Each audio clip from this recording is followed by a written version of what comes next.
Hello, everyone. Welcome to another office hour. I am Claire Moon. I'm an astrologer, and we're going to talk about astrology today. I do have one question that has been prompted by someone in the internet verse. The rest is kind of just whatever. I don't have a lot prepared today. I have a few topics in mind. I'm probably going to talk about Neptune and Aries. Oh, I know. I wanted to talk about Saturn cycles with Saturn going into Aries and potpourri, whatever anyone brings. And so hopefully people do bring. And if you did, over on the right-hand side of the screen is the chat. So you can say your name in there, say hi, say where you're from if you want. If you have any questions, of course, this is the time and place. So I'll give you my responses to the best of my ability. Sometimes I need the chart. I don't think I do quite yet. Hello, Astrolofax. Welcome. Um, I guess the one question I did get, I'll start there. I don't think I have any other announcements. Um, Sign up for my newsletter, www.aligninglightastrology.com/newsletter sign up. That's below somewhere. That's how you keep up with all of my things. Hit the like button, hit the subscribe button. I've got a workshop on Jupiter and Gemini. You can find that on my website. That is going to be relevant for like 3 more months. So if you want to learn about Jupiter and Gemini, square Saturn, all of that's relevant till about July. Then it won't be anymore. I think that's all I really have going on. Uh, yeah, let's get to it. Let's talk about fixed stars. So Blue Collar Spiritualist asked me about resources or who's out there talking about fixed stars because they said that they use fixed stars a lot in their practice and they haven't been hearing too much. Yeah, it's like thank you for asking that because I definitely have some things and I linked all of it below. I've got a few resources I'm going to name. But I think it's so important to ask these questions because astrology as a profession is so siloed and just very separated. We're all, a lot of us, not all of us, some people live in like Santa Fe, some people live in Portland, you know, some people live in LA. Like there's definitely astrologers over there, but there's a lot of us who are kind of like the only person around or one of the few people around. And so I find that, yeah, like colleague questions, like usually I'd have someone in like a cubicle next door that I could be like, hey, Jimmy, what the heck do I do?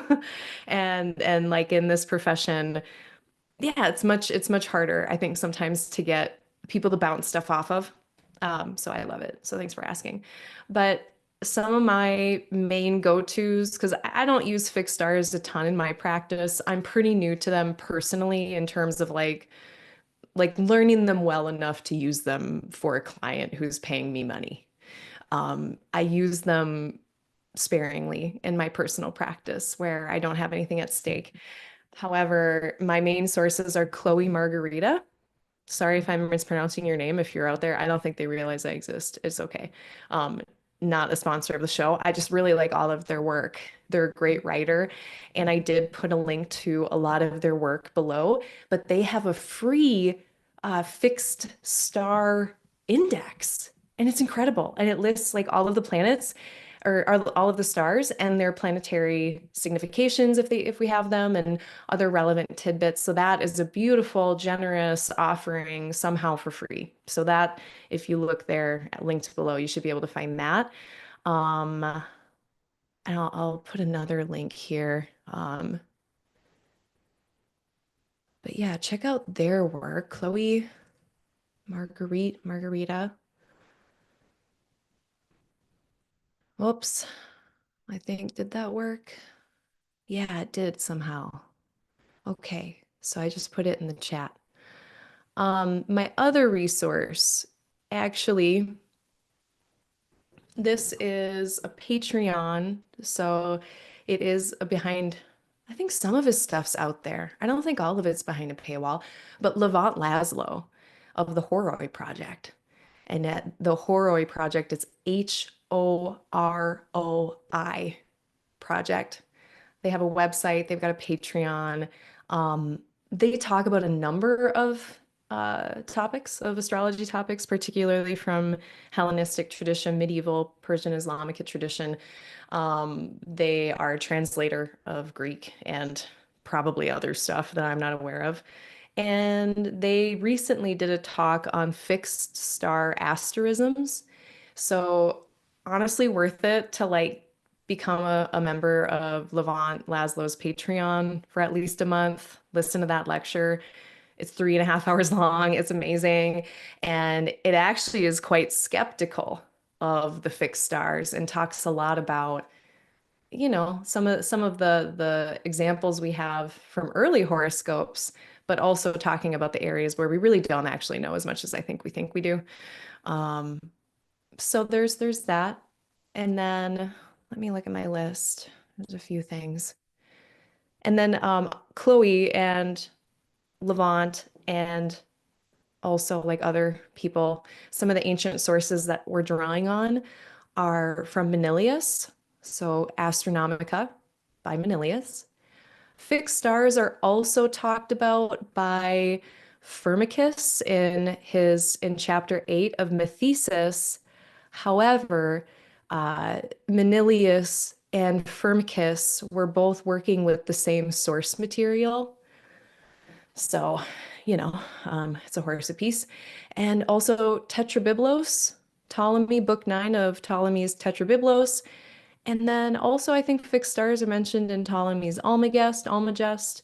So that also, I put a link below to a free source where there's the Tetrabiblos, so you can check that out.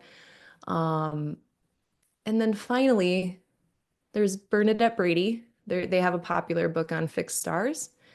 Not linked, but um, mentioned. I listed that citation below. And that's a really popular book, just around that I'm aware of. And then finally, like fixed stars in terms of our zodiac, because like there's stars that are really important within each constellation or within each sign, but then there's extra zodiacal stars that are important. And so we've got fixed stars within like the zodiac signs and then outside of them, all to say when we're talking about fixed stars in the zodiac as we have it and in the decans, you can actually, interestingly, I remember hearing the most about fixed stars coming from the talks I've listened to, looking at the origins of the decans, the Egyptian origins of the decans, and the houses really. And they talk about stars that have the certain natures that are in each decan. Uh, so yeah, those are some sources. Those are some people that I'm aware of that are doing things with fixed stars. I'm not one of them. I am just like spouting off the resources I could find and that I know of. Oh, sorry, but okay, the people who are doing the Egyptian history, the origin of the houses and the Decans, and just kind of like in that course, ending up talking about some of these fixed star asterisms. Look at the work of Demetra George, Cameron Cassidy, and J.M. Hamadi, which I think I was just on their website and I think their website was under construction. I guess I haven't checked it this week, but just I wanted to throw those names out as people who I've heard talk about uh, these things. So in kind of a sideways manner, not as directly. So look for those other sources first, I would say. But if you want to dig even deeper, yeah, you can look at the origin of Egyptian astrology, stuff like that.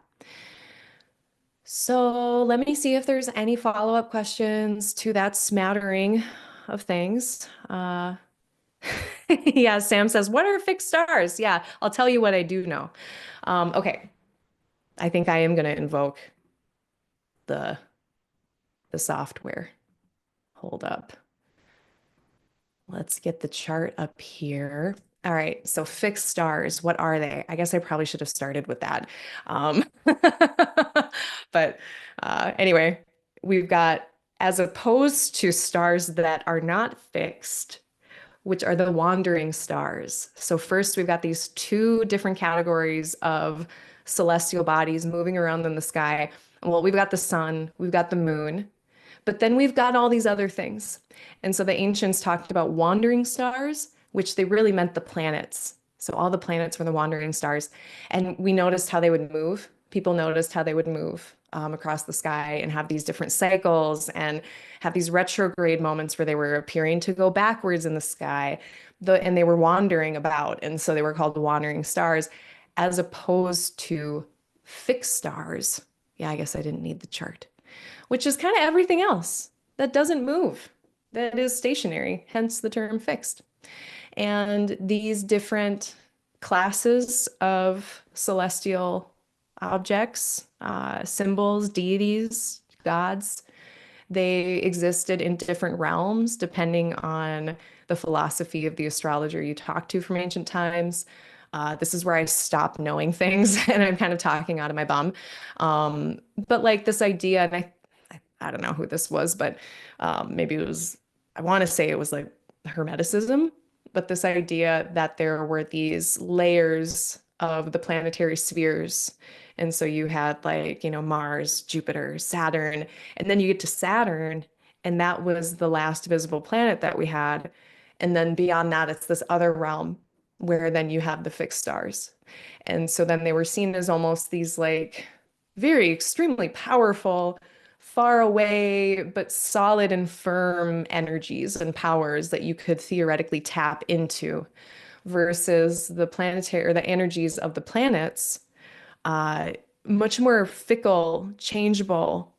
We have electional astrology because we're trying to run around following these wandering stars to find a good time, versus like the fixed stars are always going to be where they are. They're a little bit more reliable. And so you see a lot of astrological magic having to do with certain stars as well, trying to gather powers or qualities that those fixed stars represented.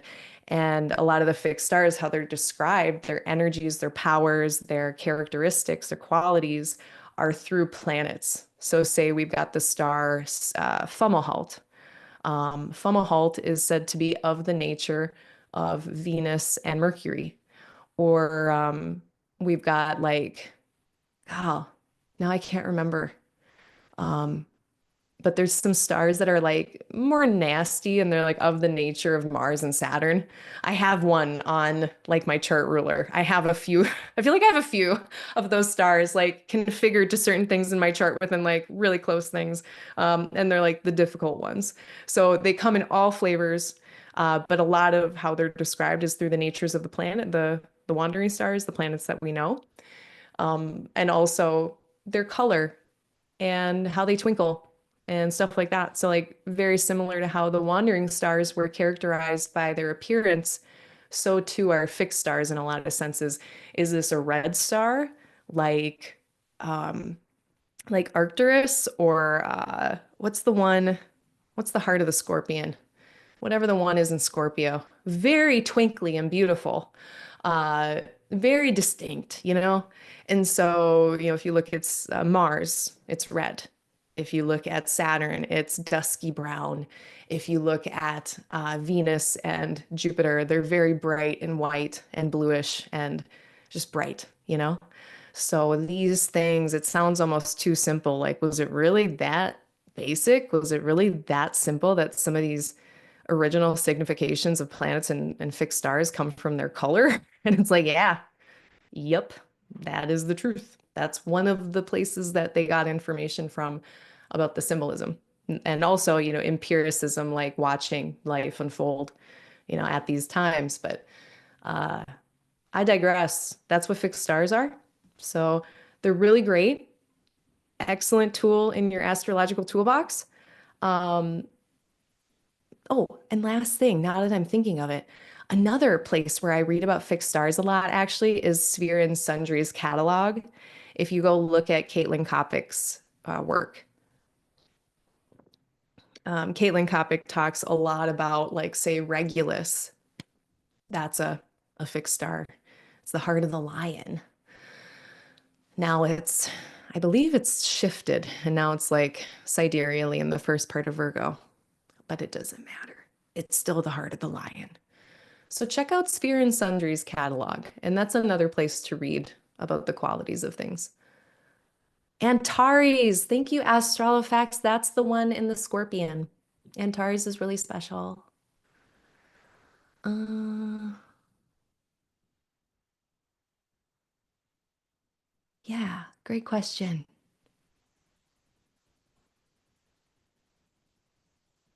Okay, so let me see. I think my next topic is on deck. I think let's talk about what I wanted to talk about with Saturn. Okay, so Saturn's about to go into Aries, and that's been the topic of a lot of my consults, a lot of my sessions. I've been going through with people and exploring, okay, what is it for your Pisces place to no longer have Saturn pretty soon? That's going to be pretty nice, huh? But then what's it going to be like to have Saturn in a new place? So that's a big question that a lot of people have been having. And so, of course, we want to look at, and over the next 2.5 years, we're going to be spending a lot of time talking about Saturn and Aries. Um, and we're going to have to look at, yeah, Saturn is going to have an influence on whatever house topics Aries are for you. So, depending on your rising sign, what house topics are associated with Aries, that's what Saturn is going to start putting, that's where they're going to start putting their energy of experience, hard work, delays, challenge, difficulty, commitment, hard work. I already said that. So that's what's going in there. But the point that I really want to drive home is that that's not the full story. We also have to consider what sign your natal Saturn is in. So this person, for instance, if we got this theoretical Virgo rising here, their natal Saturn would be in Pisces. They're having their Saturn return. When Saturn goes into Aries, now it is unconfigured. When Saturn goes into Taurus, it'll be a Saturn sextile. When Saturn eventually gets into Gemini, it'll be a Saturn square. And so all of these different configurations that Saturn in transit is having with the natal Saturn, that aspect matters because that's going to flavor your experience. So for example, right now I'm in my Saturn square. My natal Saturn is in Sagittarius. And so while Saturn has been in Pisces, I've been having my Saturn square. Squares are said to be sometimes difficult. I think sometimes they're very transformative. They can be of the nature of Mars, which Mars is energy, motivation, getting stuff done, actions, conflict, change. It can be tension with a square. But squares can also be potency. One of the Greek words that they used for the square to describe what the square was like, the Greek word was dounistikos, which means powerful, potent. So even getting away from good or bad, it's not that simple, but very potent. So when a planet like Saturn is in a square with itself, that's some potent Saturn times. Saturn squares are not easy. Now let's say you're a Saturn in Sagittarius person. When Saturn gets into Aries, now you're getting now, okay, Saturn in Aries. Oh no, Saturn doesn't like to be in Aries, right? It's a little too fast in there. Things are moving a little too quickly. But for the Saturn Sagittarius babies, you're moving into your Saturn trine. And so I'm hoping that, especially if you're a day chart, but even if you're a night chart, this is where Saturn's cycle is a little less crunchy, a little less difficult. Things are flowing a little bit more. It's kind of like the structures, the systems, the rules, the things that you built up are now operating as you fit, built them to operate or as they've ended up being built to operate. But overall, it can be easier. It can be an easier time. Or if they're just kind of unconfigured, Saturn is not compounding on Saturn stuff, and some of that stuff can get a little quieter. So I wanted to bring that up. Let's do it for the Saturn in Capricorn babies. So you're going into your Saturn square. So not to scare y'all, but yeah, here's what's coming. So we've got Saturn going from a sextile for the Saturn and Capricorn natives and moving into their Saturn square. So I'm in mine. I've been in mine this whole time, like for the last 2 years since March of 2023. And it has been a time of me needing to make a lot of changes in my practices for my own stuff, for my business. I've had to make a lot of pivots, a lot of adjustments. I've had to deal with a lot of Saturn stuff, delays, saying no to work because I don't have the skills. Um, People coming to me asking me for certain astrology skills I don't have yet. It's not been the easiest time, but you know, it's been very transformative. And I have been pushed to make changes that have been for the better and that will serve me going forward. It feels like that big switch that people try to make when they go from active to passive income. And it's like, yeah, there's a lot of work that goes into creating a system where you could have passive income. Um, it's like, what am I building? And what are the challenges?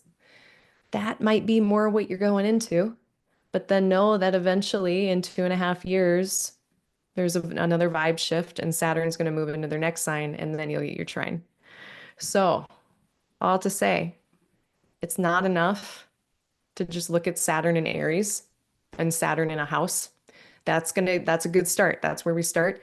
But factor in as well, where are you in your personal Saturn cycle? Is Saturn waxing? Is this like the opening square since your Saturn return? Is this like 7 years since your Saturn return? Or is this the waning? Has it been, what would that be? Has it been 21 years? That kind of stuff matters. What aspect do you have? So let me see if there's any follow-up questions from that.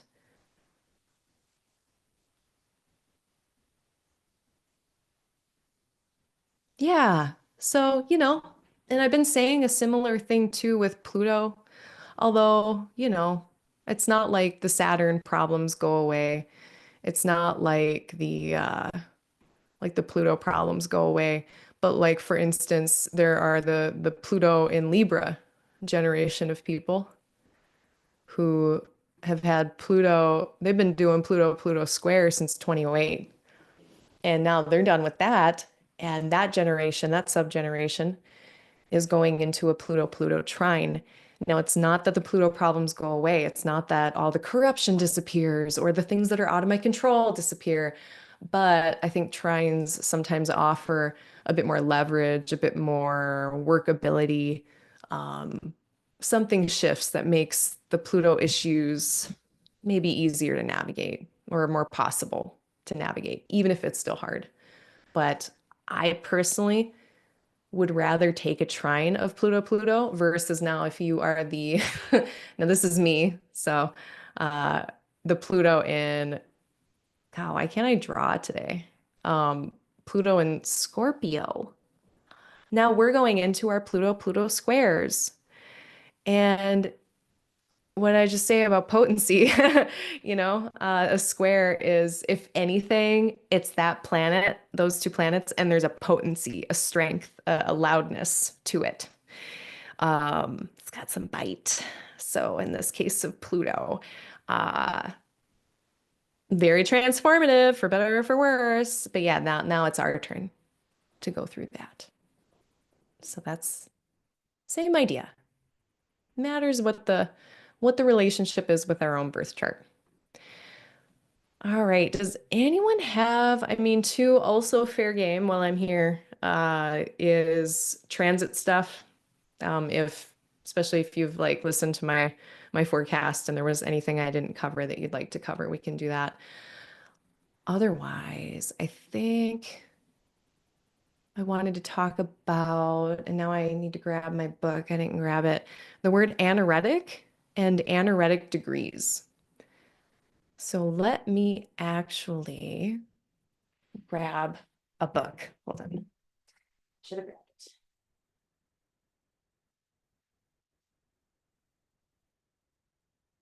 So this is Martin Ganston, Primary Directions, page 109. And we hear a lot about anaretic degrees, and they were, it's been a thing people have talked about for a long time. An anaretic degree for most of our purposes in astrology means either the last degree or like the last few degrees of a sign. And so anytime a planet gets Mars in Cancer right now, or Mercury in Pisces, um, they're getting into anaretic territory. And this, very interestingly, Ganston was talking about it in terms of the length of life and finding the Heilig. Um, I'm used to calling it the releaser. Sorry if I mispronounced that word. Um, but they call for Greek the word Anaretes, which meant destroyer or murderer. Whoa. And they can Latinize the word to Anareta, uh, another Latin word, abscisor, cutter off. Um, so yeah, it really speaks to like the end of something, but it was really interesting, these more like violent tones, but it was also seen as like, potentially a place where there could be like if a planet reached that, it could speak to like part of that calculating the end of the life, or what might be a crisis moment for someone that could lead to an end of life moment. Um, there's another thought too, though, and I don't know if these are related, but the last bound, which is the bounds were used a lot in length of life techniques. The the bounds, these are these subdivisions of the zodiac. So we've got this whole zodiac sign, say here, of Taurus, and then we can actually divide that 30 degrees up into these smaller sections that have their own nuanced meaning and symbolism. So we can just get even more detail about the person or the situation. So, for instance, if someone was born with 25 degrees of Virgo, they would have their ascendant, it looks like, what would that be? I think that's Venus's bound. Nope. Just kidding. Can't do math. It's Mars. It's in Mars's bound. So then Mars is going to have something to describe about that person beyond just Mercury and Virgo. So it gives added nuance, added detail. But what's interesting is that the last bound lord, the last planet who rules this tiny little piece of real estate of each of these signs, is a malefic, is these planets that speak to intensity, hardship, difficulty. So every single sign ends in a malefic.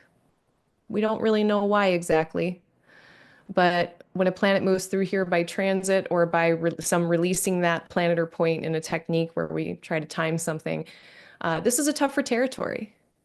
And so when you hear that term anaretic degree, what is a planet experiencing when it's in the anaretic degree or the last degree? Yeah, they're experiencing a little tougher territory. So I wanted to draw the point to that really interesting, spicy language around the word anaretic and these bound lords at the end of every sign, which I think is worth knowing.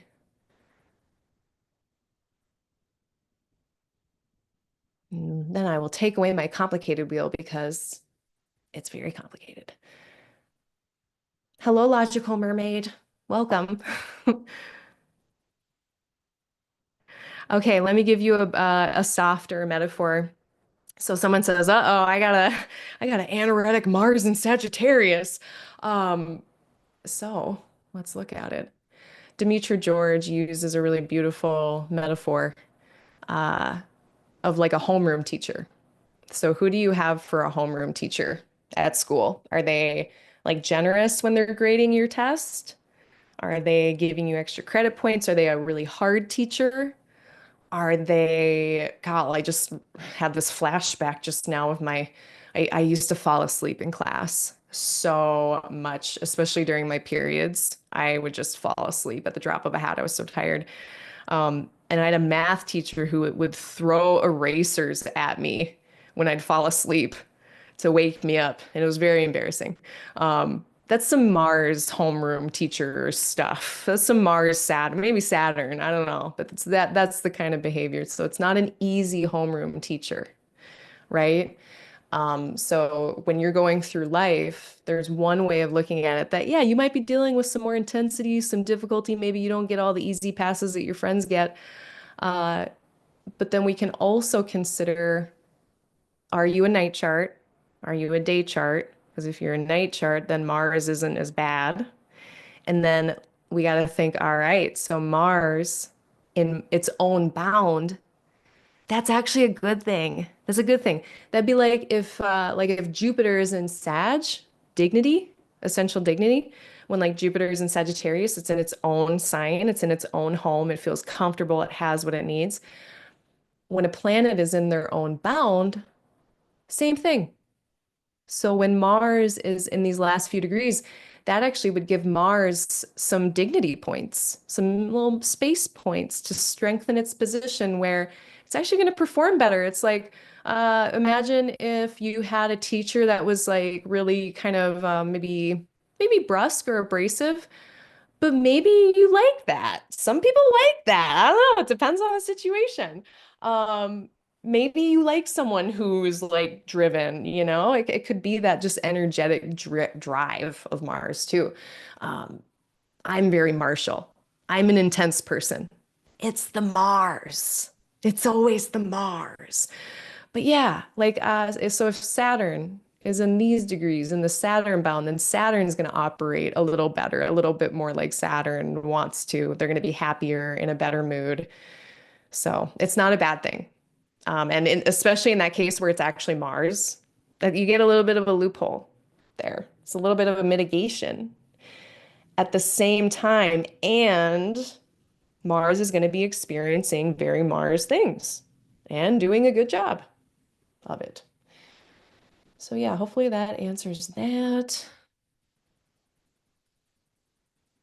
Hey, wow. Nice to see you again. Yeah. Um, yeah, some people have like charts where they just got a lot of stuff at the end of signs for some reason. I know that there's some talk about like a planet maybe being more mature at the end of a sign or having more experience at the end of a sign. And I can see that, you know, it's like the planet, like, gosh, Mars. Mars has been in Cancer for 84 years. And by this time, Mars has experienced pretty much all of Cancer. And yeah, I can see an argument for saying that planet is it's almost like they're going to be maybe more adept, you could say, at navigating the challenges that they might be having because they've just had longer to deal with it. I guess you could also say maybe if I'm anthropomorphizing and pretending like the planets are people, also think about us after we've gone through a whole story arc. We've had a whole day at work and we are tired. So maybe that planet is tired too. Now I'm just kind of playing, but why not?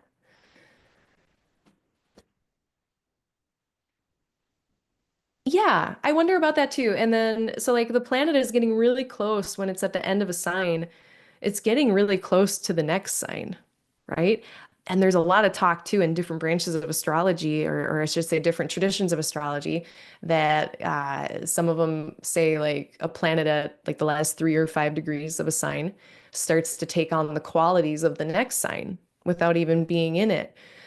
I think like that makes sense to me, just intuitively on an intuitive level, because if I treat each of these signs like a house or a building, it's like walking up to um, the building and you're hearing the music from the outside. It's like you're not in there yet, but maybe you can like smell the food coming from inside. Maybe you can hear the music from the house party you're about to walk into.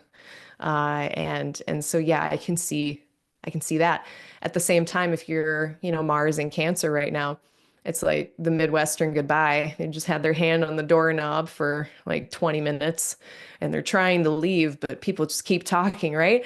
Uh, and they're, you know, they're getting ready to leave some things behind. So I think we can think about like and play with what a planet is experiencing as it's leaving one place and about to go into another. And similarly, if I look up in the sky, you know, um, maybe with certain tools and instruments, I can tell exactly what degree things are at. But just looking at it, I'm like, I can't tell exactly when Cancer and Leo starts and stops. So sure, you know, maybe there's some cuspiness. If you would have asked me like 6 years ago, I was so anti-cusp. I was still like, I was just like very like, it's either in or it's out. And I've definitely softened up. And there is ancient precedent for that discussion. It's an old discussion. Um, Lots of different ideas. Let me see if there's any other topics worth mentioning. Yeah, I've been wanting to bring up Anaretic degrees for a long time. Oh, okay. 12th house thought, random 12th house thought I wanted to share. Because I heard that I want to say this comes from Dr. Robert Svoboda. I think I heard him say this, that the subconscious is just what is below awareness. So here's my awareness, being aware of stuff, certain things in any given moment. Um, Whatever I'm not aware of, I'm not conscious of, is below my consciousness. It's subconscious. It makes sense.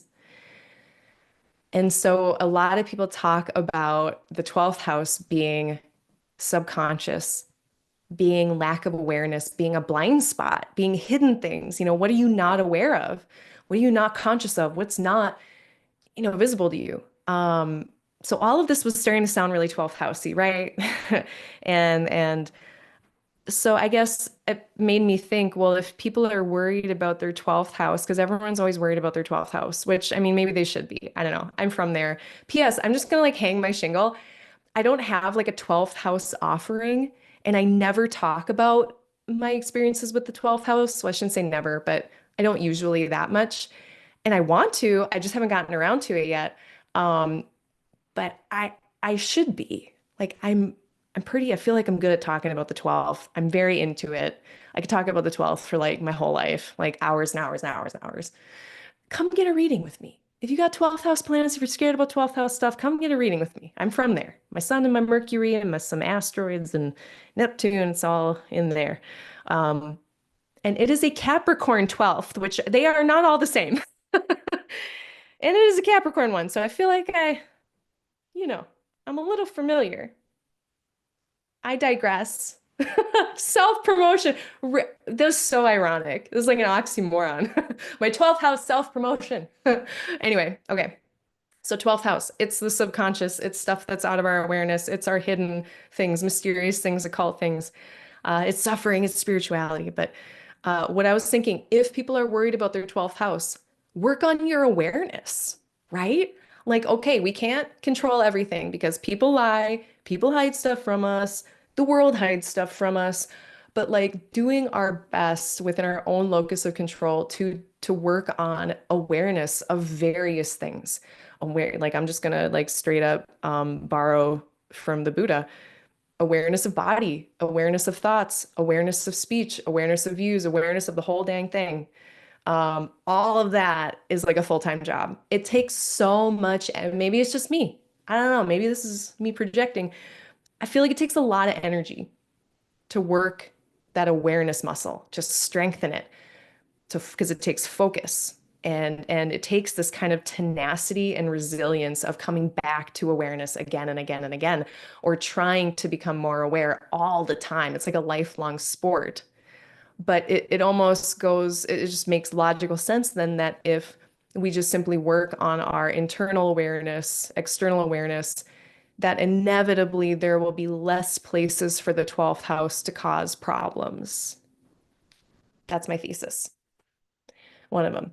Um, so yeah, the 12th house too can very much hold people, places, things, ideas, feelings, memories, anything that can be hidden, which is a lot of different stuff.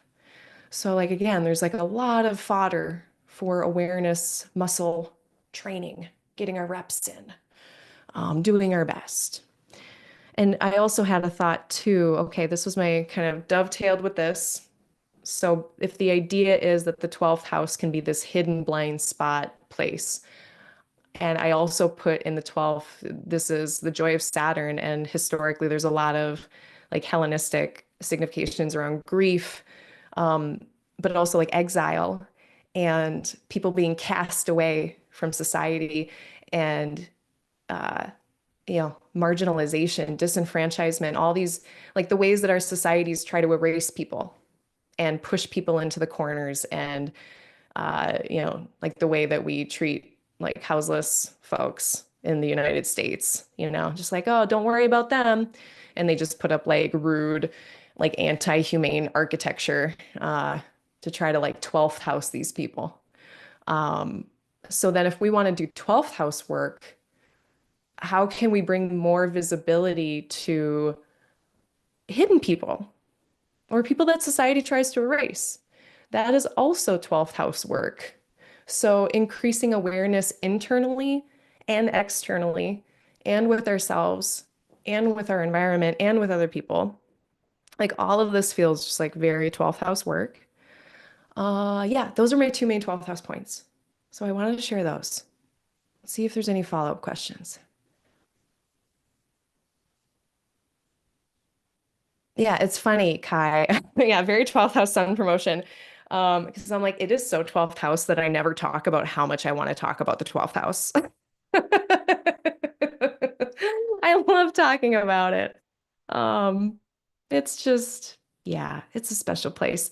And I've kind of wondered too, like for people who have luminaries in there or like their chart ruler, where there's like this signification uh of like the person themselves and their perceivability, their perceiving ability, which I think the sun and the moon both help us perceive and experience the world. And then the chart ruler is us. But if those planets are in the 12th, it's kind of like, okay, I understand that, yes, it is a blind spot. And yes, there are hidden things in there. Just like if I'm trying to like read a post-it note on my back, I'm always like, I can't, I can't see it. I can't see it. Um, but like also you can only see certain things from being in there. It's like the really rare view that you get when you're somewhere you're not supposed to be, or you're seeing things you're not supposed to see.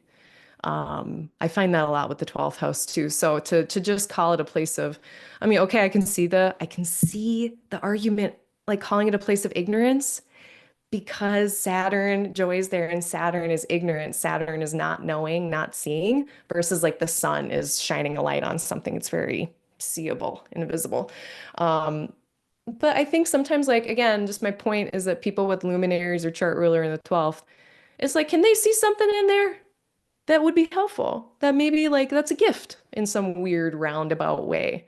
Not to say like we got to one up. I'm not trying to like get like oppression capital or something, but like just this notion that, you know what, I know it's difficult having 12th house planets, but also I think there's some really cool things that you get to see or insights that you get to see that like are harder for maybe other people to see sometimes. And then how do you share that with the world as a 12th house person? That's a whole other discussion. So if you want to share. Sometimes the 12th house is about not doing that. All right, last call. We got about 15 minutes left. And I think I got one more topic in me.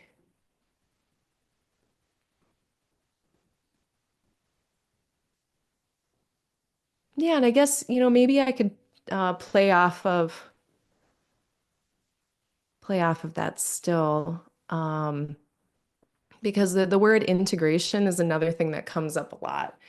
Integration in terms of like people coming in and having had experiences that they or like things about themselves like a skill or a talent that they have that they know they have, but it's they don't feel like they've fully integrated it, or like a difficult experience, if they're still working through it, if it still feels like very like a tangled mess of heartstrings or memories, it can feel like a stuck energy or like something from the past that hasn't been integrated. And this word integrated really sticks with me. And I've been like, what is integrated anyway? And what is everyone always talking about with that? Because it's a really common way of phrasing stuff in a lot of like healing communities. Um, because the word integrated, it sounds like wholeness. It sounds like a cohesiveness, like it all makes sense. It all understands. And I think, and this isn't true for everyone who feels like stuck. I think what that is, that resistance or stuckedness, it's like being in process and not being part of it, I think, could be not being comfortable with the process, not being comfortable with the uncertainty, not being comfortable with the things that are still not reconciled about a past story or experience, or the parts of yourself that you wish were more out into the world, like you wish you could own them or be more cohesive as like a person with your skills, and you feel unintegrated. I think what a lot of this is just like, you know what, it's in process and it might not all make sense right now. And that's okay. And I think I think it almost is like, it's like a paradox. It's like as soon as you try to integrate it, it becomes harder. So like, how can we relax back into like the unreconcilability in the moment and relax into, settle back into, yeah, I'm confused about that experience. I still don't understand everything about it. I don't know why that happened or if I should be taking a lesson from that or whatever. Um, so when we're like using this word integrated, I don't know. And it also like, I think people are always whole. Like, I think we're all whole all the time. I don't think anyone can take, that's my own philosophy. I'm sure people disagree. I don't think people can take your soul from you. I don't think people can take parts of you away from you. I think you're already whole. But yeah, there's going to be times inevitably when not everything makes sense, not everything feels cohesive or integrated. And like that's okay. So I don't know, I think people stress themselves out more than they need to, like trying to get to this destination where things will just feel like they make sense. And it just creates more stress and just misdirected energy than, I mean, even to the point of getting a reading with me, like you maybe don't even need to. Just hang out for 6 months. See what happens. Save some money. But see, I'm a horrible business person, very 12th house. Uh, but anyway, yeah, that word integrated. I'm always thinking about that lately because it comes up a lot. And I think because I didn't really understand exactly what that meant or not. Um, okay, let me see if there's any last things.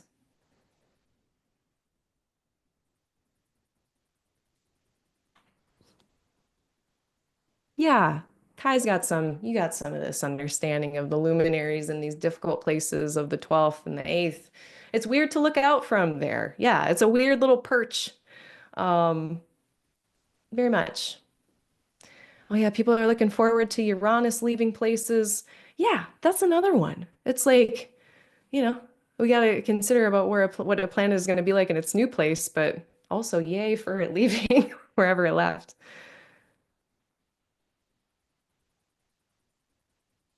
All right, so Neptune moving into, I'm getting a question about Neptune moving into the eighth house. Sure, let's do it.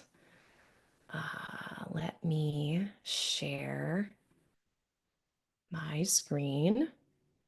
So Neptune, wherever they're going into, they're doing two things, two buckets of things. They're doing way more, but I'm gonna just try to distill it down into two things. Really good for spirituality and art. And not insofar as Neptune is art, but Neptune dissolves the borders and boundaries around stuff and makes connection easier for better or for worse. Sometimes connection isn't good. Sometimes it is. But when we're trying to be creative, I feel like Neptune is like jet fuel. It just helps us make all these connections we wouldn't necessarily make otherwise. So, it could be in the eighth house getting really creative or spiritual about eighth house topics. So, taxes. That doesn't make sense. Taxes, debt, collaboration, exchange of resources. So maybe there's a spiritual influence or a very inspired influence coming in with how you do complex finances. Maybe you're like, I want to give mutual aid to this foundation. And maybe you're not usually like that. And maybe Neptune is gonna, have doing more of that kind of like, let's do the ideal things. So that can come out really nicely. Nothing wrong with that.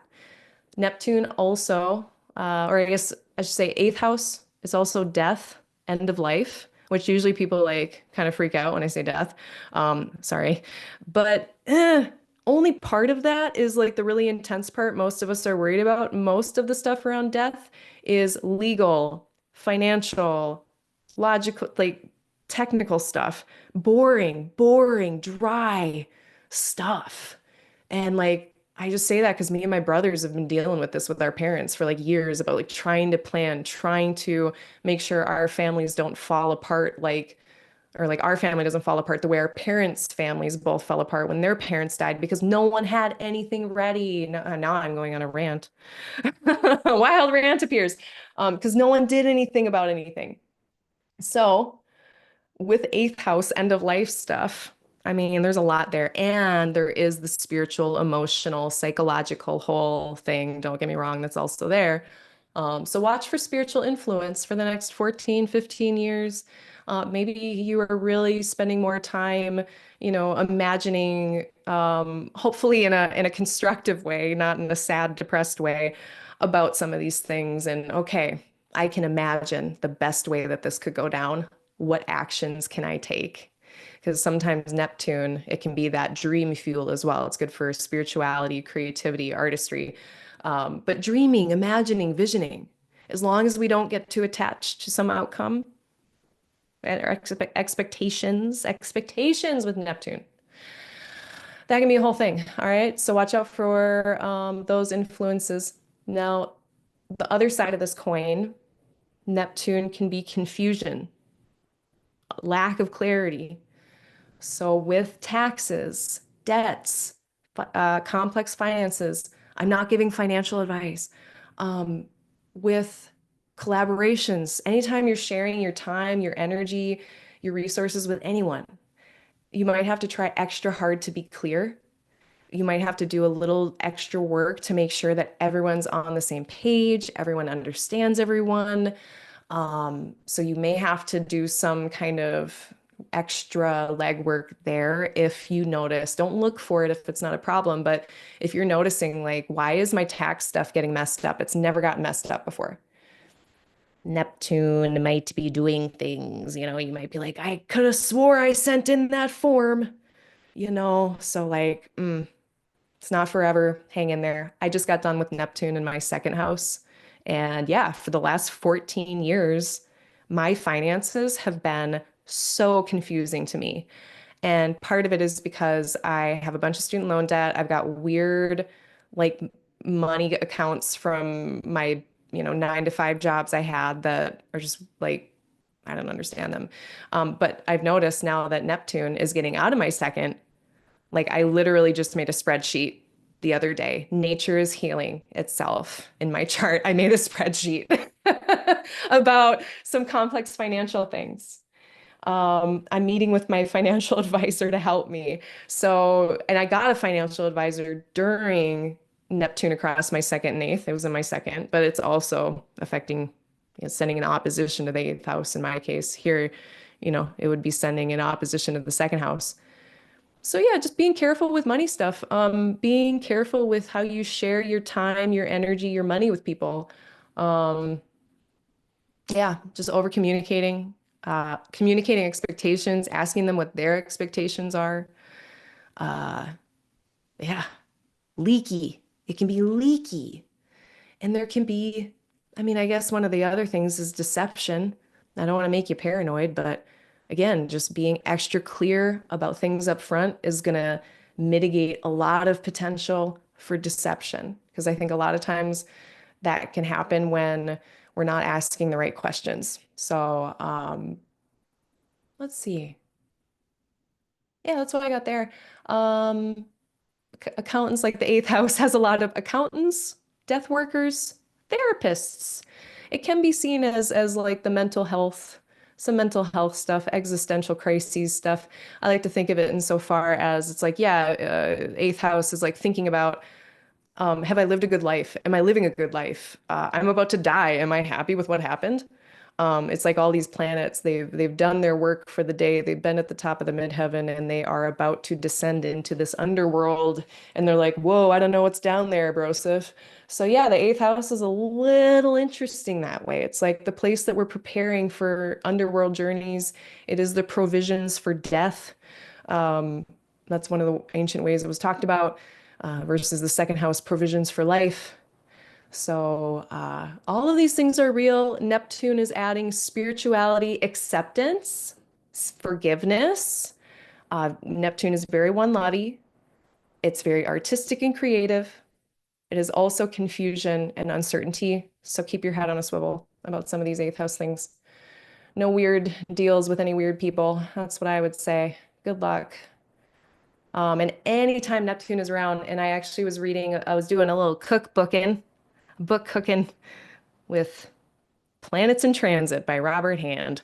Um, he talks about, I was looking at Neptune, certain Neptune transits, and he was saying, take time to let things prove themselves before you commit.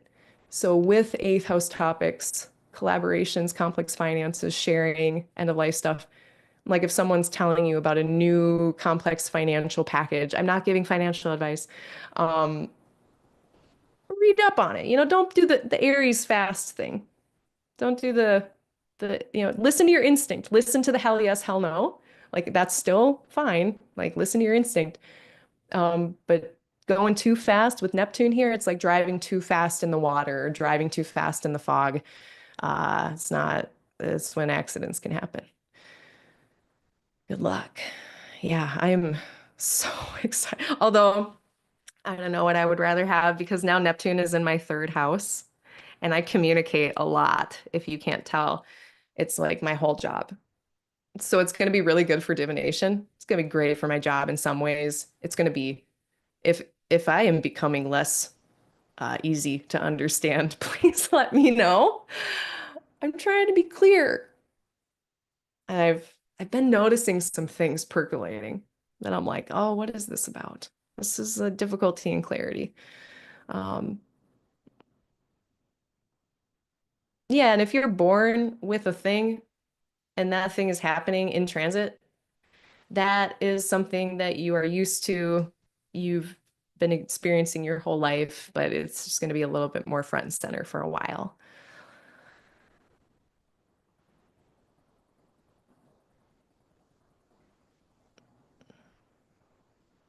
Yeah, where is Neptune? Neptune is on my sun. That's right. How can I forget? Neptune is on all of my stuff. All right, everyone. I think that about covers it. Oh, one last thing. Uh-oh. Is it another philosophical corner? It might be. Um, let me see. Let's play the game. Should I say it or should I just shut up? Oh, it's kind of harsh speech. Sorry. I'm not gonna say it. I'm gonna wait till next month. Okay, we'll save it. Thank you so much, everyone. I hope that y'all have a good night. Thank you so much for meeting me at this different time. I actually I have tomorrow night when I'm usually doing this, which is every second Thursday of the month at 7 p.m. Central Time, Thursday at 7 p.m. Central Time, 8 p.m. Eastern Time. Um, Instead, my intuitive teacher is having a practice session. So I really wanted to go. I am an intuitive baby and I've had a teacher for years and I've called myself a baby for years. I don't know. I think I have a hard time putting down the logic brain very much. That's why I was a pharmacist. I'm still untraining a lot of things. I'm untraining, unlearning a lot of things to get out of my own way, to let the intuition come through. So I have a teacher. My teacher's name is Karen Hager, Hager. She's amazing. If you need like a psychic, if you need an intuitive reader, if you need a teacher, they do mentoring and teaching as well. Incredible, unreal, unreal person. She's a bodhisattva for sure. She's amazing. Anyway, I get to learn from her tomorrow night. So thank you everyone for being flexible with me.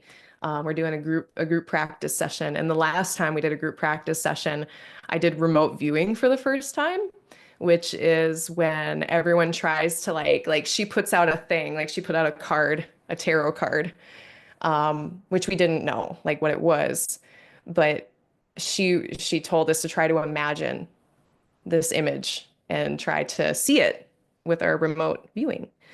And it worked. It was so spooky, y'all. It was like so major spooky because we were all saying like, colors and shapes, and that is exactly what it was. So bizarre. So yeah, I am gonna move stuff around to do that again. So yeah, check out her work. Absolutely great, very important person in my life. Love her to death. And thank you, Carolyn, for coming. Thanks, everyone. And then my next thing, I haven't scheduled my next uh my next forecast, but what the heck was my discount code? Let me look here. Leaf. LEAF for 10% off forecasting for April. So until May 1st, you can get 10% off any of my forecasting sessions by using the discount code LEAF, LEAF, like a leaf on a tree. And birth chart readings are one thing. Forecasting sessions are used to look ahead into the future. I mean, honestly, like we can also look to the past, the present. It's basically just looking at timing techniques instead of just the birth chart, and it can give us a good idea of what to expect. Should I bring my sun hat? Should I bring an umbrella? So if you want that kind of help, just check out my website, www.aligninglineastrology.com. And I do have a sliding scale. If money is difficult, and or you qualify, I have some stuff on my frequently asked questions that explain the sliding scale for anyone who's been harmed or oppressed by our systems and more. Check that out.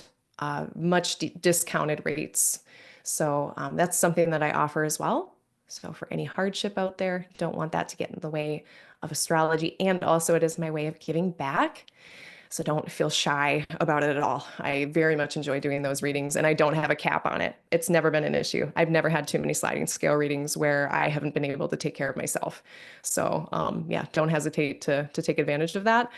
And I have a cheat sheet below if you're an astrology learner. That's free, linked below.